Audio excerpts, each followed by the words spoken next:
नमस्कार मित्रों, स्वागत है आज फिर से आप सबका हमारे कार्यक्रम मेरी बातें कुछ उलझी कुछ सोची में। आज कार्तिक की पूर्णिमा है, जिसे गंगा स्नान की पूर्णिमा भी कहा जाता है। साथ ही आज गुरु पर्व भी है, गुरु नानक देव जी का जन्म दिवस। तो सबसे पहले सभी को इस कार्तिक की पूर्णिमा और गुरु पर्व की हार्दिक शुभकामनाएं। अक्सर पूर्णिमा से पहले दिन यानी चतुर्दशी को या पूर्णिमा के दिन भी व्रत करके गंगा के पवित्र जल में स्नान करके श्रद्धालु जन उस व्रत का पारायण करते हैं।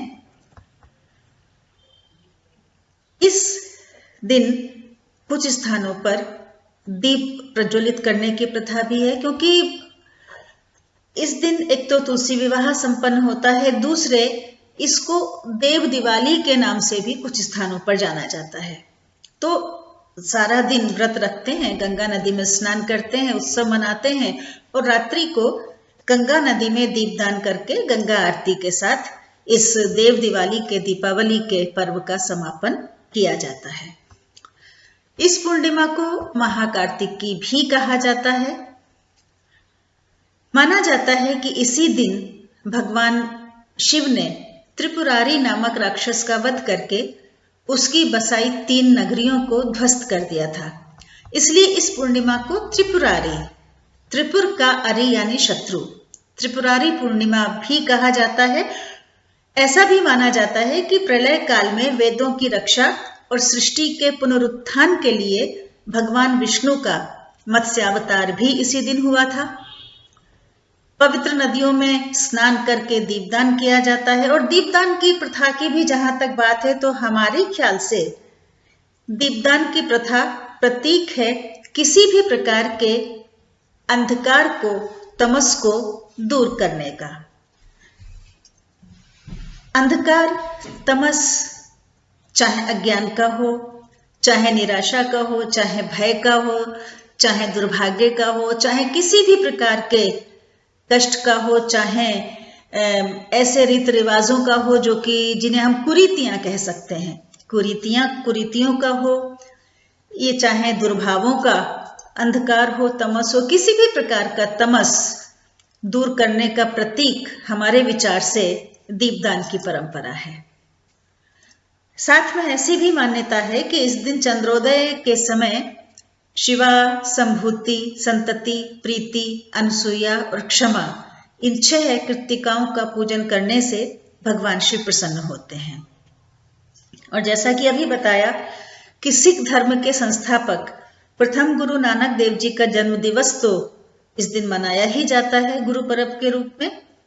इस दिन सिख संप्रदाय के लोग गुरुद्वारे जाकर गुरबाणी सुनते हैं और गुरु नानक देव जी के बताए मार्ग पर चलने का संकल्प लेते हैं।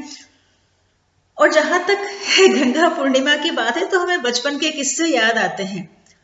हमारे जो पितृ नगर है नजीबाबाद, उससे कुछ ही दूरी पर बिजनौर के पास नागल सोती नाम का एक गांव हुआ करता था, जहां पे बहुत बड़ा गंगा के किनारे मेला लगा करता था। इसलिए कह रहे हैं कि आज मालूम नहीं वहां क्या स्थिति होगी, लेकिन उस समय में तो गंगा का बहुत विशाल, गंगा के किनारे रेतीला मैदान था, जहां पे छोटे बड़े गुरमुत्तों की तरह से, मशरूम्स की तरह से बहुत सारे टेंट उगाया करते थे। लोग एक दिन पहले से वहां पे जाकर के विश्राम किया करते थे। हमारे भी पिताजी और चाचा लोग मिलकर के एक बड़ा सा टेंट वहां पर लगाते थे और टेंटों के बाहर कब कहीं मेला आयोजकों की ओर से तो कहीं जो लोग अपने व्यक्तिगत टेंट लगाते थे उनकी ओर से हलवाई बैठाए जाते थे। हलवाई वहीं पर भट्टी पर ताजी ताजी उड़द की दाल की खिचड़ी बनाया करते थे, आलू की सब्जी, कद्दू की सब्जी और कचौड़ी बनाया करते थे।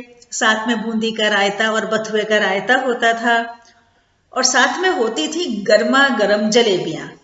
और इस सब के साथ साथ तरह तरह के अचार होते थे, खास करके आम का अचार जरूरी होता था और उड़द की दाल के, मूंग की दाल के पापड़ हुआ करते थे।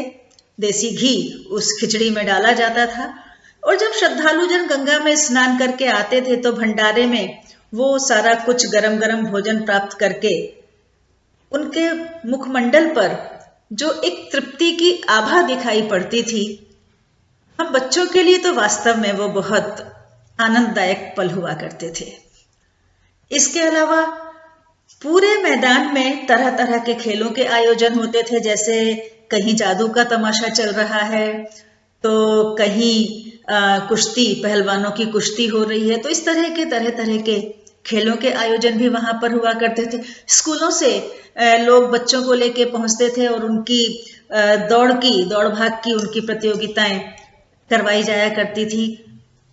इतना आनंद उस मेले में आया करता था कि आज के युग के बच्चे शायद उस आनंद से परिचित भी नहीं होंगे। बहुत कम लोगों ने इस तरह के मेलों का आनंद उठाया होगा।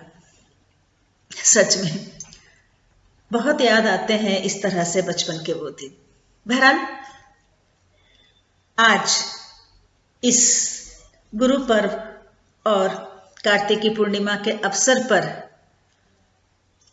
हमारी तो यही कामना है कि हम सभी के हृदयों से अज्ञान का, निराशा का, भय का, दुर्भाग्य का, किसी भी अन्य प्रकार के कष्ट का अंधकार दूर हो, ताकि हम सभी गुरु नानक देव जी के बताए मार्ग का अनुसरण करते हुए प्रगति के पथ पर अग्रसर रहें। इसी कामना के साथ मन का दीप प्रज्वलित करते हुए दीपदान सहित सभी को कार्तिकी पूर्णिमा और गुरु पर्व की एक बार फिर से हार्दिक शुभकामनाएं। वीडियो देखने के लिए धन्यवाद। नमस्कार।